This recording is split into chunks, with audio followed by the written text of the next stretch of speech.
자, 오늘은 13강 되겠습니다. 13강은 진 온톨로지에 대해서 공부하는 것이 되겠습니다. 먼저 유니프로로 접속을 해서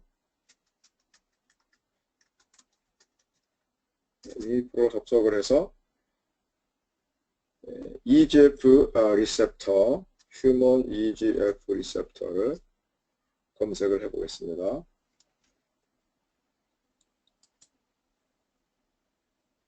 네, 검색했죠. 자, 이 휴먼 EGF 리셉터에 대해서 우리가 이 유니프로에서 여러 가지 정보를 봤었습니다.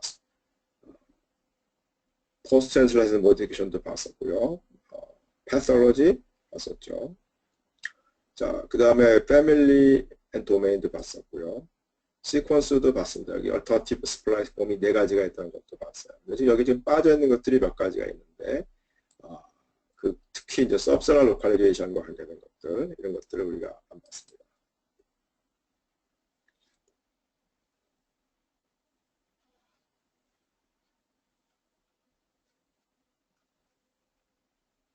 위로 올라가서요. 자, 펑션,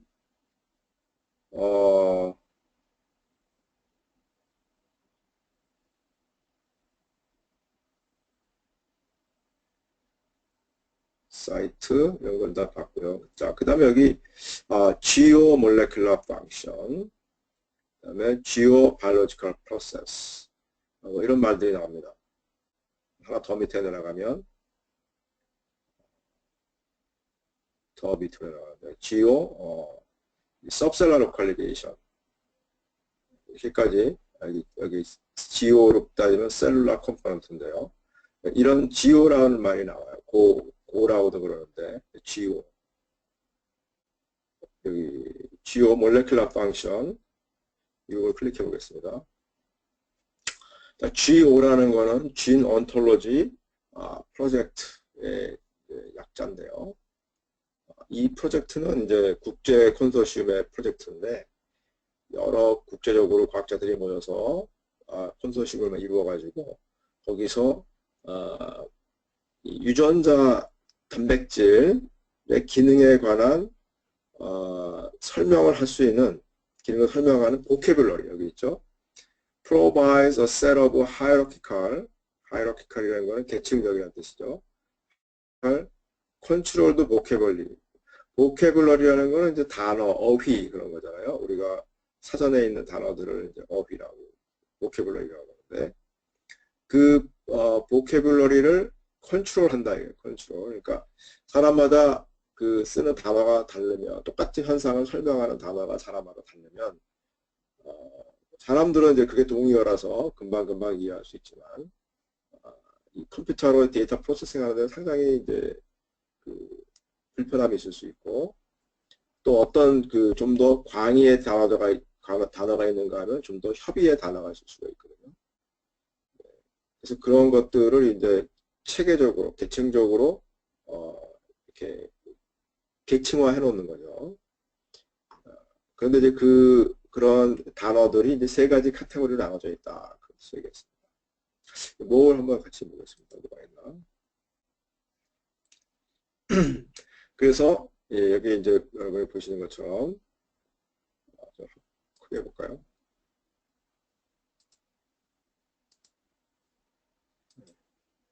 이 G 온톨로지, 이 온톨로지라는 거는 이제 이런 그 명명학이라고 할까요? 온톨로지 한번 찾아볼까? 온톨로지.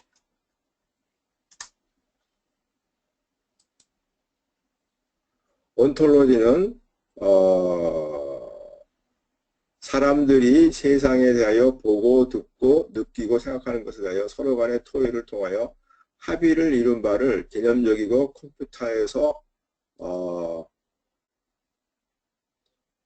컴퓨터에서 다룰 수 있는 형태로 표현한 모델, 개념의 타입이나 사용상의 제약 조건들을 명시적으로 정의한 기술이다. 온톨로지는 일종의 지식 표현, knowledge representation, 우리 지식을 표현하는 기법이라는 거죠. 체계적으로 단어를 정리해야 한다. 그런 뜻이라고 생각하면 쉽겠습니다. 우리가 알고 있는 지식을 체계적으로 단어로 표현하는 기법.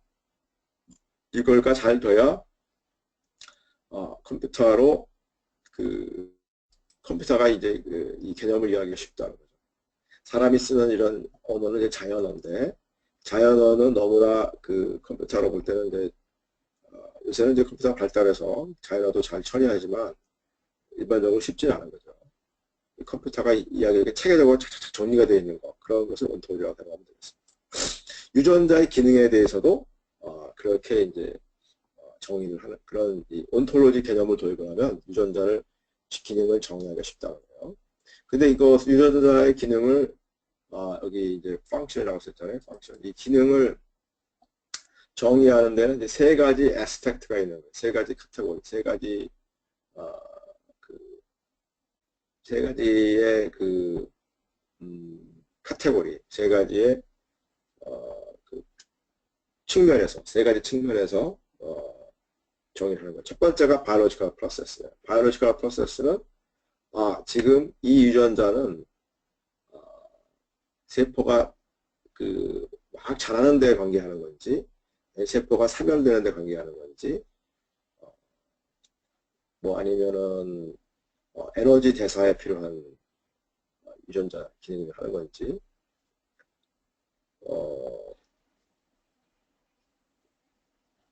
뭐 그런 이제 세포가 하는 지금 어떤 바이올로지컬한 프로세스라는 건 일련의 과정이죠. 일련의 과정, 어떤 목적을 갖고 있느냐. 궁극적으로 이 바이올로지컬리 뭐를 하고자 하는 세포가 하고자 하는, 세포가 분열을 하고 하자는지, 세포가 에너지를 받아서 아니면 글루코즈를 에너지로 변화시키는 그런 과정을 하고 있는 건지, 여러 가지 세포의 뭐 DNA를 합성하고자 하는 건지, 리피드를 합성할 수도 있고요. 또는 뭐 필요 없는 단백질을 분해하는 작업을 하는 건지, 여러 가지 세포가 하고자 하는, 어치브하고자 하는 그런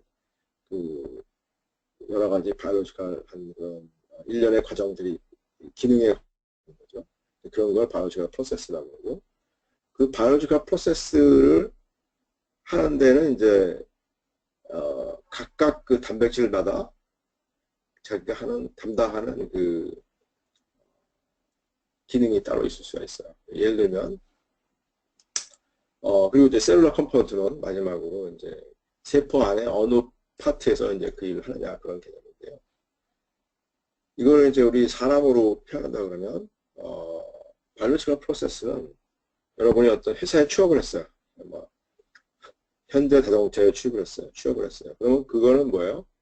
현대자동차라는 회사에 다니는 사람은 그 사람이 현대자동차의 경력과에 있든 총무과에 있든 또는 공장에서 일하든 연구소에서 일하든 자동차를 만드는 프로세스를 하는 거죠. 자동차를 만들어서 파는, 자동차를 만들어서 판다, 고객에게 파는, 그게 이제 현대자동차의 바이올로지컬 프로세스예요.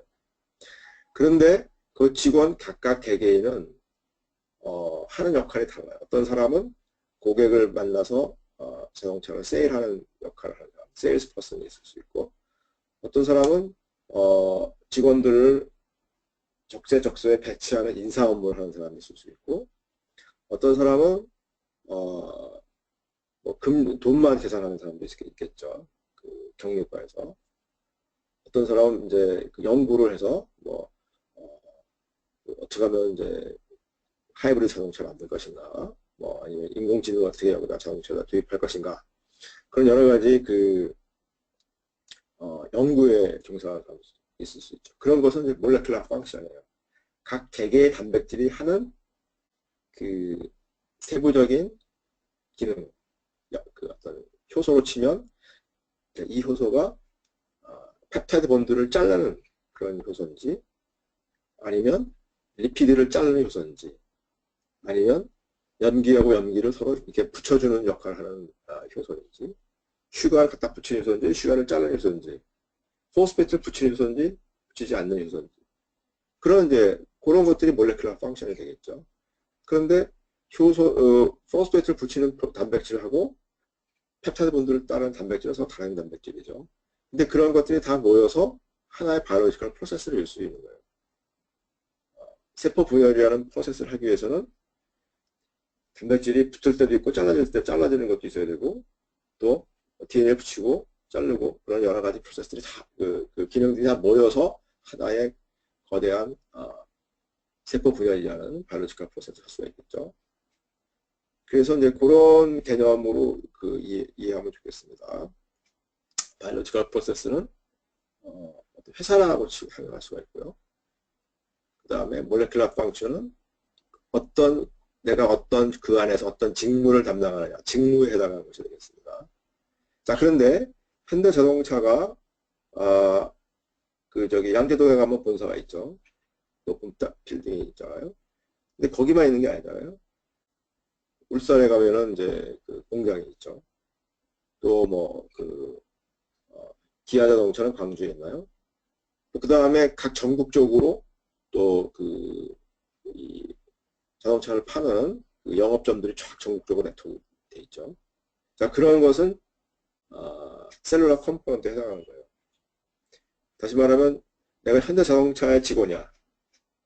그런데 현대자동차의 직원인데 나는 어디서 근무하냐. 내 근무한 직장이 어딨냐이죠. 직장이 울산일 수도 있고 서울일 수도 있고 또 다른 전국의 다른 영업소일 수도 있고 그렇단 말이죠. 이 세포 안에도 세포 안에도 핵에서 일을 하는 단백질도 있고 세포 막에 박혀가지고 일하는 단백질도 있을 수 있고 또 경우에 따라서는 세포질 안에서 일하는 것도 있고 어떤 단백질은 세포 바깥으로 분비되는 단백질도 있고 단백질마다 자기가 일하는 직장이 달라요. 그래서 그걸 셀룰러 컴포넌트라고 불러요. 셀룰러 컴포넌트는 또 다르게 말하면 서브셀룰러 로케이션이라고 하게 되겠습니다. 그래서 여기 제가 만든 프레지인데 이 프레지에 보면 서브셀룰러 로컬리제이션 어나리시스라는 게 나오죠. 네, 이게 몇 페이지였냐면 141페이지인데요. 142쪽 프레지에 보면 잠깐만요. 142쪽에 가면 이제 시그널표 요 그림이 나오고 거기에 좀 더 큰 그림이 바로 이제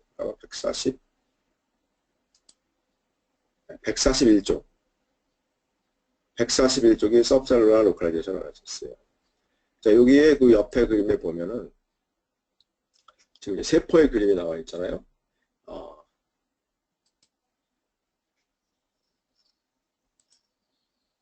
이 세포 그림인데요. 이게 이제 커다란 세포고 그 안에 이제 핵이 있습니다. 핵이 있고 핵 안에도 이제 뉴클레우스라는 게 있고요. 그 다음에 미토콘드리아도 있고 또 여기 페록시솜 또 그 다음에 여기 이제 이렇게 쭈글쭈글 되어 있는 엔도플라스믹 레티큘럼 중에는 스무스한 것이 있고 러프한 게 있고요. 그 다음에 또 여기 골지 아플라토스 사이토스켈레톤이라는 거는 이제 세포 안에 어떤 이렇게 지지대와 같은 역할을 하는 단백질들입니다. 그 다음에 여기 작은 동그라미 되어 있는 이제 라이보솜. 이 라이보솜은 이제 라이보솜 can be found floating free. 그러니까 이렇게 세포질 안에 둥둥둥 떠 있는 라이보솜이 있을 수 있고요. 또 여기 보면 ER, 엔도플라스믹 레티큘럼이라는 곳에 이렇게 어태치되어 있는 이런 두 가지 형태로 존재합니다. 그래서 지금 여기 떠 있는 것들이죠, 이런 거는. 그 다음에 여기 점박에 있는 것들은 엔도플라스믹 레티큘럼에 붙어 있는 그런 이제 이게 이제 엔도플라스믹 레티큘럼이니까 ER에 붙어 있는 표면에 붙어 있는 라이보솜들이 되겠습니다.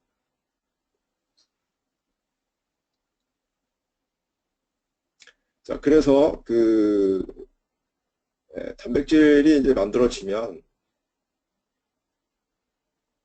이제 여기 밑에 보시면 자, 이게 라이보솜이에요. 라이보솜이고 이제 이게 ER입니다.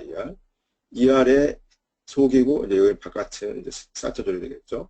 사이토조릭 서페이스가 이제 이쪽 되고 이 안은 이제 ER의 루멘이라고 부르는 루멘. ER 아니다. 저 루멘. 노란색을 칠한 건 ER의 속이고요. 거기 이제 지금 라이보솜이 그 ER 표면에 이렇게 붙어 있는 라이보솜이죠. 이럴 때 이제 여기 까만 이것이 이제 메신저 RNA가 되고 이 메신저 RNA를 라이보솜이 쭉 읽어가면서 이렇게 파란 색으로 된 단백질이 점점 길이가 길어지는데 이 단백질들은 일단 ER맨 안쪽에 이제 만들어져서 이렇게 똥 떨어져서 나올 수도 있고 어떤 단백질은 그 ER 멤브레인에 그냥 이렇게 박혀 있을 수도 있고 여러 번 멤브레인을 여러 번 관통하겠죠. 이런 거는 또 이런 녹색 같은 건 한 번만 관통한 형태로 만들어질 수도 있고 빨간 거는 이제 나갔다 딱 두 번 관통하는 형태가 되겠죠. 이 경우에는 다양한 형태의 이제 이 까만 거는 여기 이제 안에 들어가 있네요.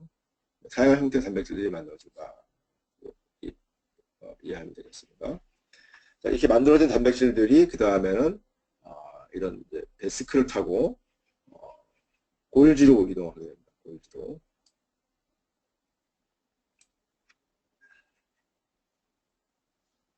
골지로 이동해서 그 다음에 이제 점점 골지 바깥쪽으로 시스 골지에서 이제 바깥에 있는 트랜스 골지 쪽으로 이동을 하고 거기서 이제 일부는 이렇게 끝이 떨어져 나갑니다. 떨어져 나가면 이렇게 동그란 베시클이 돼서 베시클을 타고 이 베시클이 이제 세포막 쪽으로 이게 여기가 이제 플라스마 멤브레인이라고 되어 있는 거지. 이 세포막인데요. 이 안은 여전히 사이토졸이죠. 세포막을 이동해서 세포막하고 이제 퓨전이 일어난 다음에 그러면 이 안에 있는 것이 바깥으로 세포 밖으로 배출되는 거예요. 세포 밖으로 배출되는 거를 이제 시크리션이라고 부릅니다. 시크리션, 분비. 분비에는 두 가지가 있어요. 레귤레이티드 시크레션이 있고 컨스티튜티브 시크레션이 있어요. 그래서 세포 밖으로 배출되는 건 똑같은데 에너지를 필요로 해서 특별한 에너지를 사용할 때만 이제 바깥으로 분비되는 특정한 시그널을 받아서 그때만 이제 분비가 일어나는 그런 경우가 있고 언제든지 시그널에 관계없이 늘 일정한 속도로 분비되는 단백질들이 뭐 이거는 단백질마다 다르겠습니다. 어떤 경우에는 이제 다 분비가 안 되고 라이소솜으로 이동해서 라이소솜 안에 들어가서 여기서 다른 이 라이소솜이 이제 주로 다른 이제 단백질이나 이런 것들을 이제 분해하는 그런 이제 역할을 하는데요. 라이스라는 게 분해한다는 뜻이잖아요. 그런 라이소솜으로 들어가서 여기서 역할을 하거나 또 그 다음에 이제 어떤 애들은 이런 베시클로 타고 다시 이쪽 ER로 이동하는 경우도 있고 이렇게 이제 다양한 경로를 거치게 됩니다. 또 프리한 라이소솜에서 만들어지는 그 단백질의 경우는 사이토졸에 있겠죠. 그래서 단백질마다 자기가 만들어지는 만들어진 방법에 따라서 자기의 파이널 데스티네이션이 정해져 있다고 보면 되겠습니다. 자, 그런데 좀 줄여가지고 여기 이 그림을 정리를 하면 어떤 단백질은 만들어져 가지고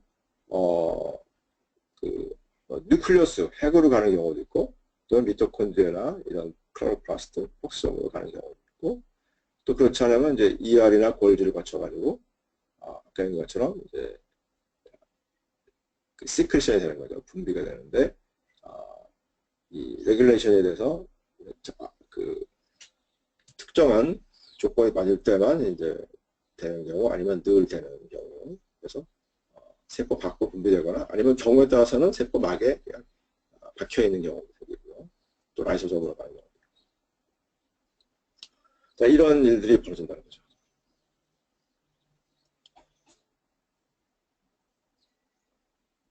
여기서 잠깐 유니프로 돌아가서 그런 것을 정리해 놓은 것이 이제 셀룰러 컴포넌트, 몰레큘러 펑션, 바이올로지컬 프로세스, 그것이 유니프로라고 보면 되겠습니다. 진 온톨로지라고 이해하면 되겠습니다. 진 온톨로지를 만드는 컨소시움이 따로 있어요. 이걸 눌러보면 진 온톨로지 컨소시움 해가지고 전문가들이 모여서 어떤 단어를 쓸 것인가, 어떤 단어로 설명할 것인가, 그런 걸 연구하는 거죠. 자, 우리 다시 유니프로 돌아오겠습니다. 백해서.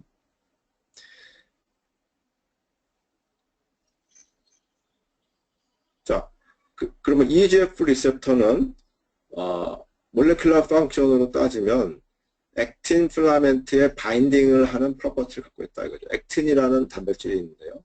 이게 이제 세포의 지지대를 하는 그런 단백질인데 거기에 바인딩을 할 수 있고 또 ATP를 바인딩할 수 있다 이거죠. ATP는 아데노신 트라이포스페이트라는 그 작은 그 화합물인데요. 그 화합물을 잘 바인딩할 수 있는 그런 캐패시티를 갖고 있다는 거죠. 크로마틴이라는 거는 이제 DNA와 DNA 구조, DNA가 단백질하고 이렇게 뭉쳐있는 구조인데요. 거기도 바인딩할 수 있고, 다시 말하면 더블 스트랜드 DNA를 인식하는 EGF 리셉터는 그런 능력이 있다는 거죠. 또 뭐가 있을까요? 맵 카이네즈 액티비티. 카이네즈 액티비티를 갖고 있다는 거죠. 포스포레이트를 갖다가 붙이는 거죠. 포스포레이션을 시켜줄 수 있는 그런 능력이 있다는 거고.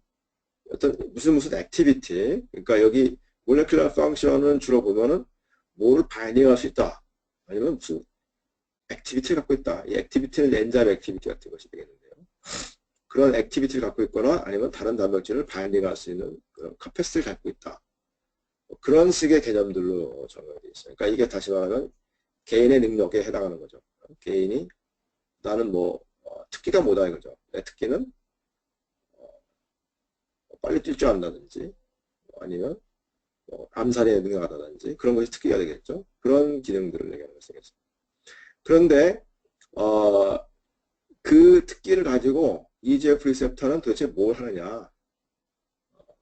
보니까 시그널링을 한다 이렇게 있어요. 칼슘 메디에이티드 시그널링에 참여하고 또 셀 프롤리퍼레이션 세포가 막 자라게 하는 역할을 하거나 그 다음에 무슨 패스웨이에 시그널링 패스웨이에 참여하거나 그 다음에 셀룰러 리스폰스 투 아미노 애시드 스티뮬러스 셀룰러 리스폰스 투 에피더멀 그로스 팩터 스티뮬러스 그러니까 이런 스티뮬러스가 오면 세포가 리스폰스를 해야 될 때 그때 EGF 리셉터가 참여한다 이거죠.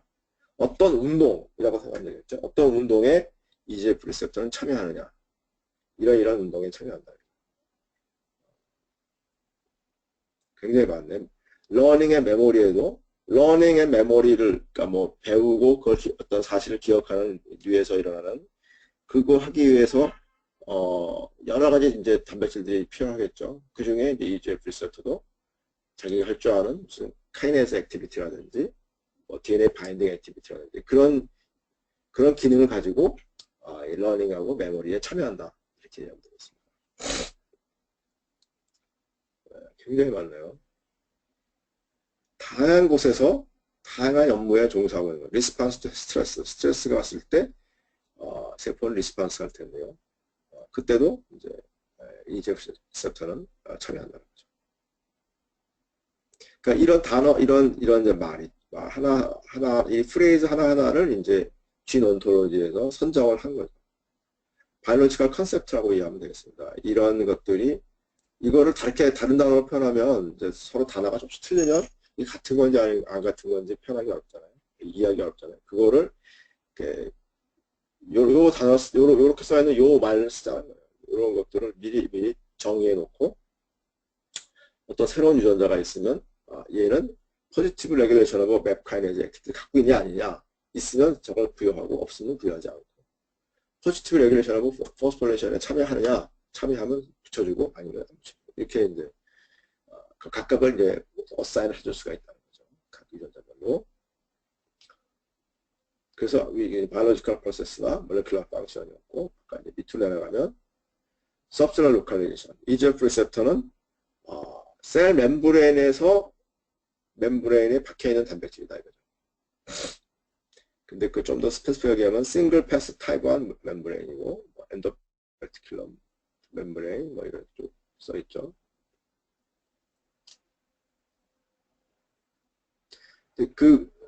그걸 갖다가 이제 진 온토로지적으로 얘기하면 이제 여기 이렇게 사이토플라즘, 뭐, 셀 서페스, 뭐 이런 식으로, 뉴클리어스, 뭐, 여러 가지 플라스마 멤브레인, 여러 가지 설명할 수 있는 거예요. 자, 그런데 이 서브셀러 로컬리제이션에 보면 여기 토폴로지라는 그 부분이 있죠. 토폴로지라는 거는 우리말로 이제 위상이라는 뜻인데, 이 토폴로지가 이제 그 위상 수학과에서 가는 수학의 그런 게 있어요. 위상.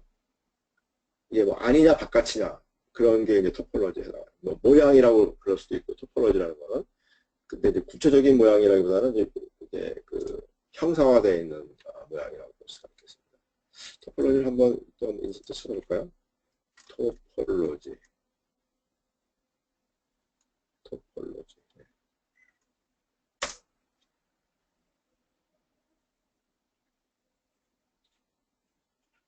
네트워크 토폴로지라는 게 있고요.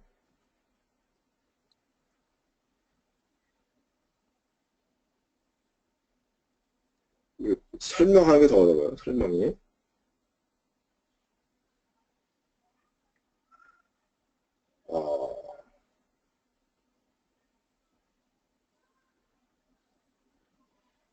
네트워크 토폴로지라는 말은 이제 네트워크에서 쓰는 말이긴 한데 그것이 오히려 토폴로지 이해하는 데 좀 도움이 되겠습니다.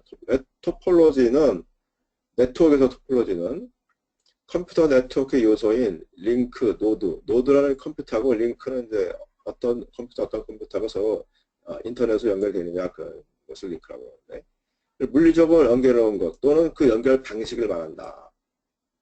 그러니까 이렇게 동그랗게 컴퓨터들이 이렇게 둥글둥글둥글 모여 있느냐 아니면 요것처럼 하나 가운데 허브를 두고 이렇게 방사선으로 되어 있느냐 이게 크게 두 가지 나올 수 있고요.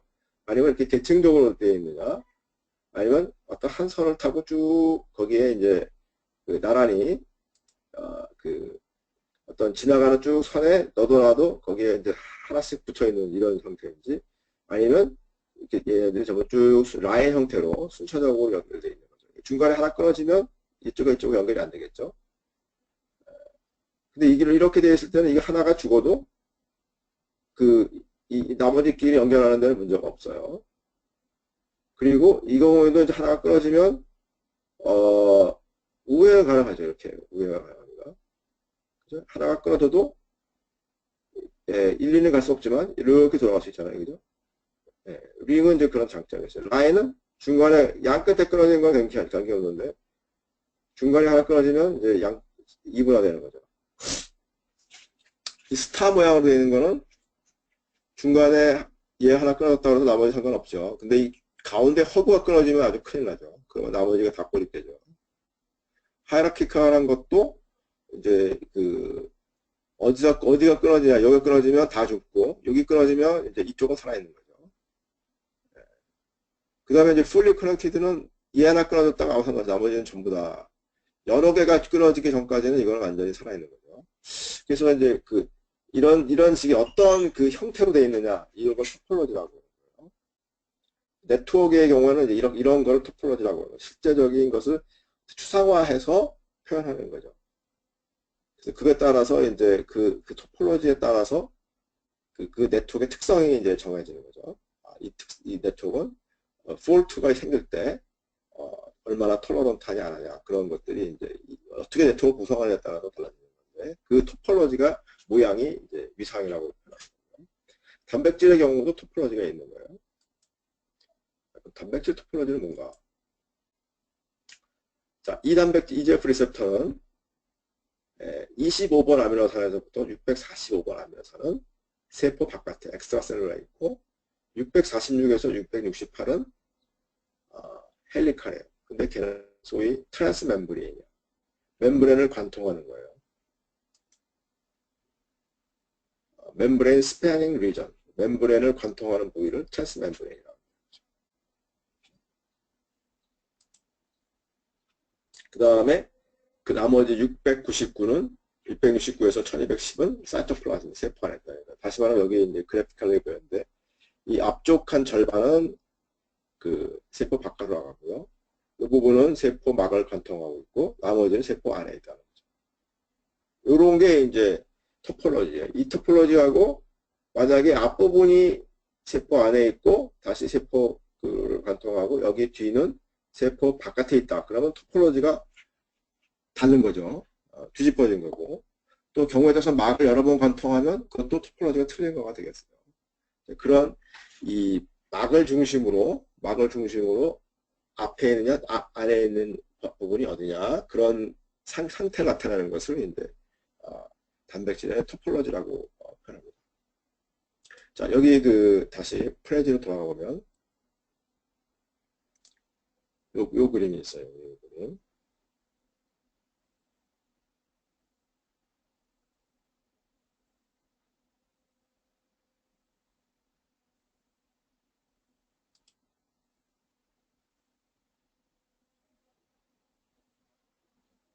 이건 이제 막단백질의 여러 가지 토폴로지를 보여주고 있는데요. 어떤 이게 모랑의 멤브레인이죠. 위는 세포 밖이라고 생각하면 됩니다. 페리플라즘이라고 부르고 안은 이제 사이토솔 세포 안인데요. 어떤 단백질은 엔터미널이 세포 바깥에 있고 그 다음에 막을 한 번 관통하고 그 다음에 세포 C터미널 세포 안에 있어요. 근데 이 단백질은 완전히 뒤집혀 있죠. 이거랑 토폴로지가 완전히 바뀌었다 이렇게 뒤집어졌다 플립됐다 이렇게 표현할 수가 있습니다. 그래서 N터미널이 세포 안에 있고 C터미널이 세포 바깥에 있어요. 그래서 이 경우에는 막을 관통하는 트랜스멤브레인 두 개죠. 그래서 또 이거랑 이 나머지 두 개랑 또 토폴로지가 조금 다른 거예요. 그 다음에 또 어떤 경우에는 이제 그 N터미널하고 C터미널이 전부 다 세포 바깥에 있는 경우도 있죠. 이거는 두 개가 다 세포 안에 있는 것이고, 그러니까 이 두 개도 또 형태가 다른 거고요. 이런 거는 세포막을 여러 번 관통하죠. 여러 번 관통하는데 이제 N터미널과 C터미널이 과연 세포 안에 있느냐 이것처럼 아니면 또 바깥에 있느냐 그런 것이 다를 수가 있겠죠. 이 세포 막을 몇 번 관통하느냐에 따라서 지금 여기 보이시는 거는 8번 관통하고요. 이거는 4, 6, 8, 12번 관통하네요. 그러니까 몇 번 관통하느냐에 따라서 또 서로 다른 막단백질이 되겠습니다. 이 위상들이 다 다른가 보면 되겠어요. 그런데 지금 그 이 EGF 리셉터의 경우는 막을 한 번 관통하는 그런 단백질이 되겠습니다. 자, 그래서 그러면 여기 이제 또 우리가 궁금한 게 1번부터 24번은 어디 갔냐 이거죠. 25번부터라고 되어 있죠. 좀 이상하네요. 그죠? 그거에 대해서는 이제 밑으로 내려가 보겠습니다. 좀 많이 내려갈 거예요. 네, 여기 있네요. 자, 1번부터 24번은 시그널 펩타이드라고 되어 있어요. 그리고 체인은 25번부터 나머지 다 이렇게 되어 있죠. 자, 이게 이제 또 무슨 얘기냐 이거죠. 여기 이제 지난번에 우리가 이 포스트 트랜스레 모디피케이션에서 이거 다루지 않았던 내용인데요. 시그널 펩타이드라는 거예요. denotes the presence of an N-terminal signal peptide라고 되는데 시그널 펩타이드라는 것은 무엇이냐 이거죠. 뭐 한번 읽어볼까요?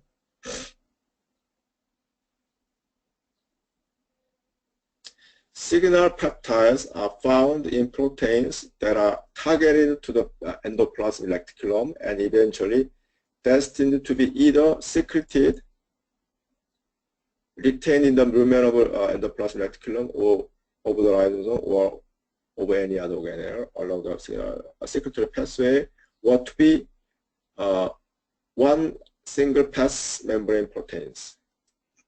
복잡하게 써 있는데 간단하게 얘기하면 이 시그널 펩타이드가 있는 단백질은 밖으로 분비가 되거나 아니면 멤브레인에 박혀있는 단백질이 될 때 그 N터미널에 있는 부분을 시그널 펩타이드라고 부른다. 자, 그러니까 EGF 리셉터의 경우는 1번부터 24번이 시그널 펩타이드예요. 프레즈로 다시 돌아가겠습니다. 프레즈에서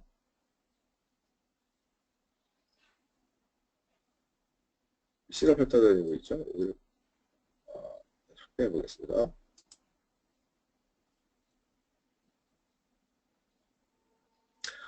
어떤 단백질이 있으면 단백질의 이 N터미널 부분을 부분 중에 특정한 프로퍼티를 갖고 있으면 이제 그걸 시그널 펩타이드라고 부르게 됩니다. 시그널 펩타이드가 있으면 단백질이 라이보솜에서 지금 이게 이제 만들어지고 있는데요. 먼저 맨 앞쪽에 나오는 이제 그 N터미널 부분을 다른 단백질이 인식을 해서 그거를 이제 멤브레인에다가 ER 멤브레인에 이렇게 이제 받게 하고요. 그런 다음에 이제 그 나머지 부분이 그 계속 단백질이 이제 합성이 되는 거예요. 그러고 나면 SPA, 시그널 펩티데이라는 단백질이 여기를 똑 잘라요. 잘라버리면 어떻게 되겠어요? 이 시그널 펩타이드 부분은 이제 남아있고, 그 나머지 단백질들을 이제 그것들만은 이제 마추어한 단백질을 만들게 되는 거죠. 그래서 결과적으로 시그널 펩타이드하고 여기 잘라지기 때문에 시그널 펩타이드하고 나머지 부분하고는 서로 이제 분리되는 거죠. 시그널 펩타이드에는 이제 그 세 가지 파트로 되어 있다고 알려져 있어요. 빨간 부위 길이가 다양한데 빨간 부위가 있고 그 다음에 녹색 부위, 파란 부위가 있죠. 녹색 부위는 주로 보니까 루신이 많아요. 그래서 벨린, 루신, 하드로포빅한 애들로 이루어진 것 같고, 빨간 부위는 이제 좀 하드로필릭한 그런 아미노산들로 많이 이루어져 있고, 또 파란색은 이제 뭐 세린이나 이런 애들이 좀 프롤린 이런 것들이 좀 많이 있는, 글라이신 이런 애들이 많이 있는 그런 형태인데 길이가 좀 왔다 갔다 하죠. 지금 EGF 리셉터의 경우는 25 아미노산, 알부민은 좀 짧고 이런 다음에 좀 길고 이렇게 이제 보여지죠. 그리고 여기를 자르는 단백질을 시그널 펩티데이즈라고 부르는 거죠. 시그널 펩타이드 펩티데이즈, 이거를 다시 말하면 SPAG라고 부르는 거죠. 그래서 이제 이걸 자르고 만약에 멤브레인 프로테인 같은 경우에는 이제 보시면 여기가 이제 요것이 녹색으로 표시된 이것이 시그널 펩타이드가 되겠습니다. 그래서 ER 멤브레인에 이쪽은 ER 아니고 여기 이제 사이토졸 세포 바깥인데 멤브레인 라이보솜에서 만들어져 가지고 쭉 오다 보면 만약에 이제 요 스탑 트랜스퍼 시퀀스 같은 게 있는 경우에는 이렇게 여기서 이제 멤브레인에 이제 이렇게 걸치게 돼요. 멤브레인에 트랩이 되는 거죠. 그래서 홀티드 된다고 했는데 홀티드 되고 그 다음에 이제 여기 녹색이 시그널 펩티데이즈가 돼서 이걸 잘라요.